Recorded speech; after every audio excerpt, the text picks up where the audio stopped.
জ্যোতি Malhotra YouTuber, তার কথা আপনারা সকলেই জানেন। আর এই জ্যোতিতেই কিন্তু একা রক্ষে নেই, তার একা দোসরের খবর এবার পাওয়া গিয়েছে, খোঁজ পাওয়া গিয়েছে। তার নাম জসবীর সিং বলে খবর পাওয়া যাচ্ছে। এই জসবীর, সেও একজন ইউটিউবার। ইতিমধ্যেই পাক গুপ্তচর বৃত্তির অভিযোগে গ্রেফতার করা হয়েছে জসবীর সিংকে। জন মহল নামে ইউটিউব চ্যানেল চালায় জসবীর। জ্যোতি মালহোত্রার সঙ্গে তার ঘনিষ্ঠ যোগাযোগ রয়েছে। পাক হাই কমিশনের আধিকারিক দানিশের সঙ্গেও যোগাযোগ। 3 দফায় পাকিস্তানে গিয়েছিল জসবীর। তার কাছে একাধিক পাকিস্তানি ফোন নম্বর পাওয়া যাচ্ছে, এমনটাই সূত্র মারফত খবর।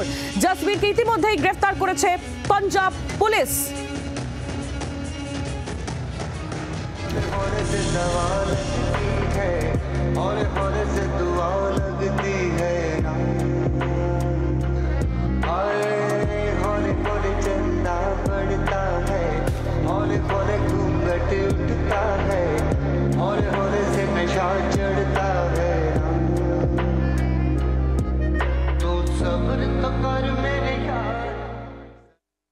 পাকিস্তান বা আইএসআই এর হয়ে চরবৃত্তি করার অভিযোগে এবার আরও এক ট্রাভেল ব্লগারকে গ্রেফতার করলো পাঞ্জাব পুলিশ।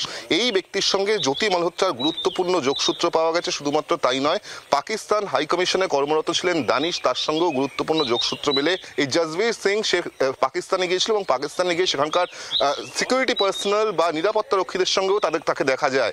এমনকি বেশ কয়েকজন আইএসআই আধিকারিকদের সঙ্গেও তিনি বৈঠক করেছিলেন, এমনটাই প্রাথমিকভাবে জানা যাচ্ছে। তার যে সমস্ত ইলেকট্রনিক এভিডেন্সগুলো পাওয়া গেছে তার বাড়ির থেকে, সেখান থেকে অত্যন্ত গুরুত্বপূর্ণ তথ্য পাওয়া গেছে, যেটা পুলিশের অভিযোগ যে মূলত এই জসবীর সিং সে ট্রাভেল ব্লগিং বা ইউটিউবারের ছলে আদপে বিভিন্ন গুরুত্বপূর্ণ ইনস্টলেশনের ছবি বা ভিডিও তুলে তা পাকিস্তানে পাচার করতো বা আইএসআই এর কাছে পাচার করতো, এমনটাই তদন্তকারীরা জানতে পারছি। জি 24 ঘন্টার জন্য ক্যামেরায় দেবাশিস বটব্যালের সঙ্গে বিক্রম দাস, কলকাতা।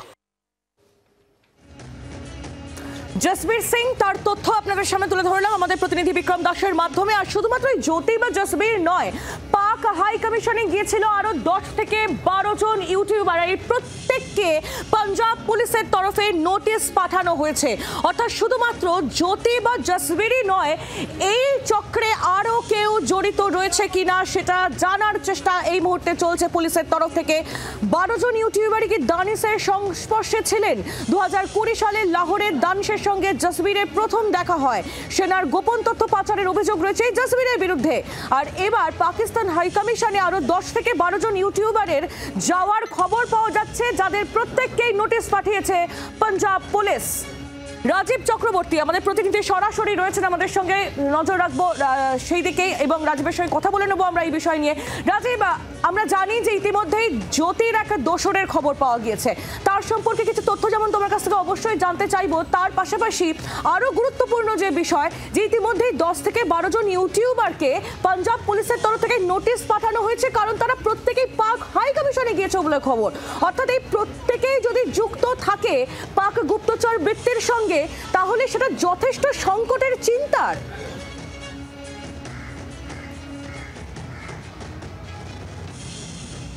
দেখো, অবশ্যই সংকটের এবং চিন্তার, কিন্তু এর মধ্যে একটি যোগসূত্র তুমি যদি দেখো, জ্যোতি মালহোত্রা, জসবীর সিং এবং যে 10-12 জনের কথা বলা হচ্ছে, প্রত্যেকেই একই সুতোয় বাঁধা রয়েছে ইউটিউবার এবং ট্রাভেল ব্লগার এরা বেশিরভাগই। অর্থাৎ এই যে সোশ্যাল মিডিয়া অ্যাকাউন্ট এবং যেখান থেকে তারা যেখানে সেখানে যেতে পারেন, যে কোনো জায়গার ট্রাভেল ব্লগিং করতে পারেন, তথ্য আপলোড করতে পারেন, ভিডিও আপলোড করতে পারেন, এই জায়গাটিতে কিন্তু পাকিস্তানি গুপ্তচর হিসেবে কাজ করবার জন্য ভালো জায়গা, নিরাপদ জায়গা হিসেবে কিন্তু আইএসআই বেছে নিয়েছে। এবং সেই কারণেই আইএসআই কিন্তু এদেরকে একেবারে রীতিমতো প্রলোভন দিয়ে এবং হয়তো অবশ্যই সুযোগ সুবিধা দিয়ে, অর্থ যোগান দিয়ে এদের কিন্তু এই পথে নিয়ে এসেছে। এবং জ্যোতি মালহোত্রা এবং যে আমরা দেখলাম জসবীর সিং, তারা মোটা টাকা আয় করতো। জসবীর সিংয়ের 1 মিলিয়ন ফলোয়ার, এবং সেক্ষেত্রে তারপরে সে বাংলাদেশে একাধিকবার গিয়েছে এবং বিভিন্ন জায়গার যে ব্লগিংয়ের ছবি ভিডিও আপলোড করা, এবং পরে এই যে দানিশ কিনা পাক হাই কমিশনের অফিসার, যে কিনা ভিসা করবার দায়িত্বে ছিল, সেই দানিশের সঙ্গে এই জসবীরের যোগাযোগ সরাসরি স্পষ্ট। এবং সেক্ষেত্রে একটা বিষয় সামনে আসছে যে আরও 10-12 জন ইউটিউবার, এবং তুমি দেখো তারা পাঞ্জাব রাজ্যে, অর্থাৎ যেটি সীমান্তবর্তী এলাকার যে রাজ্য, সেই রাজ্য থেকে ইউটিউবারদের বেছে নেওয়া, তাদের টোপ দেওয়া, প্রলোভন দেওয়া এবং গুপ্তচর হিসেবে কাজে লাগানো। পাকিস্তানের এক্ষেত্রে একেবারে ষড়যন্ত্র বলা যেতে পারে, পর্দাফাঁস। 12 জনকে পাঞ্জাব পুলিশ অবশ্যই ডেকে পাঠিয়েছে, তাদের সঙ্গে দানিশের যোগাযোগ ছিল কিনা সেটাও খতিয়ে দেখা হচ্ছে।